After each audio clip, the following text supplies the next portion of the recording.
তোমরা যারা এইচএসসি 26 ব্যাচের শিক্ষার্থী রয়েছে এবং পরীক্ষায় A+ বা গোল্ডেন A+ টার্গেট করছো, যাদের গোল্ডেন A+ টার্গেট তাদেরকে তো সকল বিষয়ে A+ পেতে হবে, আর যাদের A+ টার্গেট তাদের আজকে আমি বলবো যে GPA 5 বা A+ পাওয়ার জন্য তোমাদের কয়টি বিষয়ে A+ পেতে হবে এবং কিছু গুরুত্বপূর্ণ গাইডলাইন দিব। তো প্রথমেই হচ্ছে তোমাদের A+ পাওয়ার জন্য বা GPA 5 পাওয়ার জন্য প্রথমটা হচ্ছে যে তোমাদের 5টা বিষয় A+ আনতে হবে, আর 2টা বিষয় যদি A আসে, তোমাদের 5টা বিষয় A+ আর 2টা বিষয় যদি তোমাদের A আসে তাহলে তোমাদের A+ আসবে, মানে GPA 5 আসবে। আর যদি তোমাদের আরেকটা হতে পারে যে তোমাদের 4টা বিষয় A+ আর 3টা বিষয় যদি Aও আসে, সেই ক্ষেত্রে কিন্তু তোমাদের A+ আসবে। আর যদি তোমাদের 5টা বিষয় A+, একটা বিষয় A আর আরেকটা বিষয় যদি A- আসে, কোনো কারণে যদি পরীক্ষা খারাপ হয়, একটা বিষয় যদি A- আসে, একটা বিষয় A আর 5টা বিষয় A+ আসলেও কিন্তু তোমাদের A+ আসবে। তো তারপর হচ্ছে তোমাদের 5টা বিষয় A+ এবং 2টা বিষয় A- যদি তোমাদের আসে, সেক্ষেত্রেও কিন্তু তোমাদের A+ থাকবে।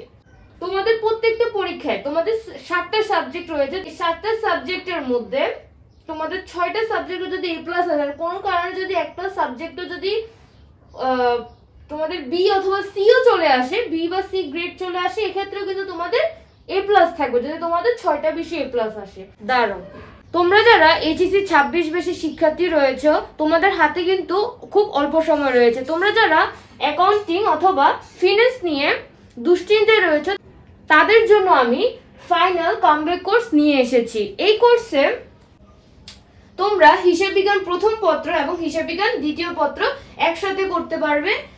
হিসাব বিজ্ঞান প্রথম, যেহেতু তোমাদের হাতে খুব অল্প সময় রয়েছে, সেজন্য আমি তোমাদের এই অল্প সময়ের মধ্যে A+ পাওয়ার জন্য তোমাদের যে যে অধ্যায়গুলো শুধু করানো প্রয়োজন, আমি সেই অধ্যায়গুলো করাবো। এখানে তোমরা সকল ডিটেলস দেখে নিতে পারো। আর ফিনান্স, ব্যাংকিং ও বীমা, যেহেতু তোমাদের হাতে অল্প সময় রয়েছে, সেজন্য তোমাদের ফিনান্স প্রথম পত্র এবং ফিনান্স দ্বিতীয় পত্র থেকে সবচেয়ে গুরুত্বপূর্ণ যে চ্যাপ্টারগুলো রয়েছে, যেগুলো করলে তোমরা সৃজনশীল ভাবে আনসার করতে পারবে এবং তোমাদের হাতে অপশনও থাকবে, সেজন্য ওইভাবে আমি তোমাদের ওই অধ্যায়গুলো করাবো। তোমরা বিস্তারিত দেখে নিতে পারো। তোমরা যদি হিসাব বিজ্ঞান এবং ফিনান্স দুইটা কোর্সই নাও, সেক্ষেত্রে তোমাদের মাত্র 750 টাকায় তোমরা হিসাব বিজ্ঞান এবং ফিনান্স উভয় বিষয় হচ্ছে তোমরা একটা ভালো প্রিপারেশন নিতে পারবে। ভর্তি হতে চাইলে তোমরা কমেন্ট করতে পারো ভর্তি হতে চাই, সেই ক্ষেত্রে তোমাদের আমি বিস্তারিত তথ্য জানিয়ে দিব। এবং তোমাদের 5টা বিষয় হচ্ছে A+ এবং একটা বিষয় যদি A এবং একটা বিষয় যদি A-Bও আসে, সেই ক্ষেত্রেও কিন্তু তোমাদের A+ আসবে। তো এগুলো ছিল যে GPA 5 A+ পাওয়ার জন্য তোমাদের কয়টি বিষয় A+ লাগবে সেটা। এখন তোমাদের কিছু গাইডলাইন দিক, সেটা হচ্ছে তোমাদের যে গ্রুপ সাবজেক্টগুলো রয়েছে, তোমাদের গ্রুপ সাবজেক্টে সবসময় A+ টার্গেট করতে হবে।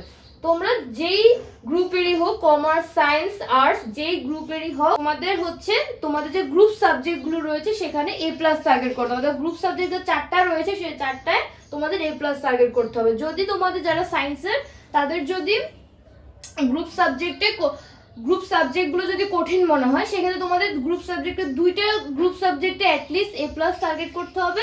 পরবর্তীতে তোমাদের বাংলা, ইংলিশ এবং আইসিটিতে A+ টার্গেট করতে হবে, ভালোভাবে পড়তে হবে। তোমাদের যদি গ্রুপ সাবজেক্টগুলোতেও যদি A+ আসে, অর্থাৎ 4টা বিষয় A+, আর বাকি 3টা যদি এও আনতে পারো, সেক্ষেত্রে তোমাদের A+ থাকবে। তো সেজন্য তোমরা তোমাদের গ্রুপ সাবজেক্টগুলোকে A+ টার্গেট করো। যেহেতু তোমাদের হাতে অল্প সময় রয়েছে, সেজন্য প্রথমেই তোমরা একটা লিস্ট তৈরি করো তোমাদের যে সাবজেক্টগুলো হচ্ছে কঠিন মনে হয়, বা যেই অধ্যায়গুলো, যে টপিকগুলো কঠিন মনে হয় এবং গুরুত্বপূর্ণ কিন্তু কঠিন মনে হয়, সেগুলোকে আগে তোমরা পড়ো। তারপর হচ্ছে তোমাদের ইংলিশের ক্ষেত্রে তোমাদের হচ্ছে বেশি বেশি মডেল টেস্ট তোমরা সলভ করতে হবে, কারণ তোমাদের ইংলিশ কিন্তু কখনো হুবহু কমন আসবে না। তো সেই ক্ষেত্রে তোমাদের সব মডেল টেস্ট বেশি বেশি সলভ করতে হবে, এতে তোমাদের প্র্যাকটিসের করার মাধ্যমে তোমাদের পরীক্ষায় যেটা আসবে তোমরা সেটা বুঝে আনসার করতে পারবে। আর তোমাদের থিওরিটিক্যাল যে সাবজেক্টগুলো রয়েছে, যেমন বাংলা, তারপর হচ্ছে বাংলা, আইসিটি, বা তোমাদের যেই ম্যানেজমেন্ট, মার্কেটিং বা আর্টসের যে সাবজেক্টগুলো রয়েছে, এই সকল সাবজেক্টগুলো তোমরা হচ্ছে বিগত সালের আসা যে টপিকগুলো, সেগুলো একটু ভালো করে ফোকাস করো। তোমাদের কিছু চ্যাপ্টার থাকে যেগুলো বেশি গুরুত্বপূর্ণ হয়, সেক্ষেত্রে তোমরা বিগত 5 বছরের প্রশ্ন অ্যানালাইজ করে তোমরা দেখবে যে কোন ওই চ্যাপ্টারে কোন কোন টপিক থেকে তোমাদের প্রশ্ন আসে, তো ওই টপিকগুলোকে ভালো করে ফোকাস করবে। এবং আইসিটিতে তোমরা ভালো করে পড়ো, আইসিটি বিষয়টা ভালো করে পড়ো, কারণ বিগত বছর 2025-এ যে এইচএসসি পরীক্ষা ছিল সেখানে কিন্তু আইসিটিতে প্রচুর সংখ্যক স্টুডেন্ট কিন্তু ফেল করেছে, সেজন্য তোমরা আইসিটি কে ভালো করে পড়ো। আইসিটিতে কোন কোন টপিক থেকে প্রশ্ন আসে বা কিভাবে তোমরা পাঁচটা সেন্টেন্সে আনসার করবে, কোন কোন টপিক পড়বে সেই বিষয়ে আমি আগে ভিডিও দিয়েছি, সেই ভিডিওটি তোমরা দেখে নিতে পারো। এবং আইসিটিতে যে 25টা এমসিকিউ সেটার জন্য একটা ভিডিও দিব, যেখানে আমি 25-এ অ্যাটলিস্ট 20-এর উপরে বা 20 পাওয়ার জন্য তোমাদের কিছু এমসিকিউ সাজেশন আমি দিয়ে দিব। আশা করি তোমরা সকলে ভালোভাবে পড়াশোনা করলে অবশ্যই A+ আনতে পারবে।